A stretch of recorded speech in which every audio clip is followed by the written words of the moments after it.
আসসালামু আলাইকুম ভিউয়ার্স, কিতা খবর সবাই ভালো আছেন তো? ডিরেক্টর মিলন আবার আইলাম অনেকদিন পরে। কারণ জানেননি, কারণ হচ্ছে আমার মোবাইল চুরি হয়ে যায় বারবার।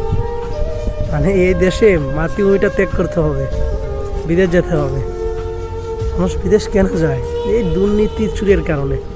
দেখেন আমার সাথে ঘটেছে, মানে মোবাইলে চুরি হয়ে গেছিল। তারপর কয়েকদিন পরে আমাকে আম্বরখানা পয়েন্টে পুলিশে আমাকে বলে যে গাড়িটা সাইড করো। সাইড করলাম, সাইড করে বললো যে কাগজ দাও, লাইসেন্স দাও, সব কিছুই দিলাম। তারপর বললাম যে স্যার আমার কাগজপত্র সব কিছু ঠিক আছে, আমার সমস্যাটা কি? সমস্যাটা জানো না কি? তারপর সার্জনের কাছে রং পার্কিং লিখে দিতেছে। সার্জন কী করলো, রং পার্কিং লিখে আমাকে রেকার করে ফেললো গাড়িটি। কী বলবো আর, এই দেশে দুর্নীতির কারণে এই দেশটা উন্নতি হইতেছে না। সব ছুর এই দেশে।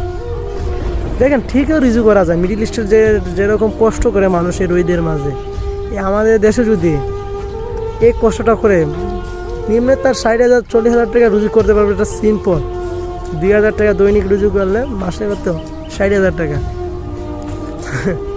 আমাদের দেশে রুজি করবা চুরি নিয়ে যাবে, বাটপাড়া নিয়ে যাবে।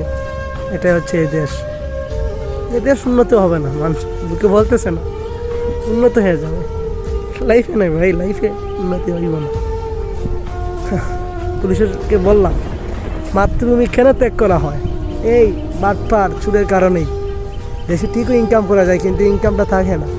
ওই মুখে খেয়ে লাগবো, নাহলে দোকানদারে মালের দাম বাড়াই দিব, সব কিছু দাম বাড়াই দিব, তোমার টাকা এমনিই চলে যাবে। এর জন্যই বিদেশ যায় মানুষ। ওকে গাইজ, ভালো থাকেন।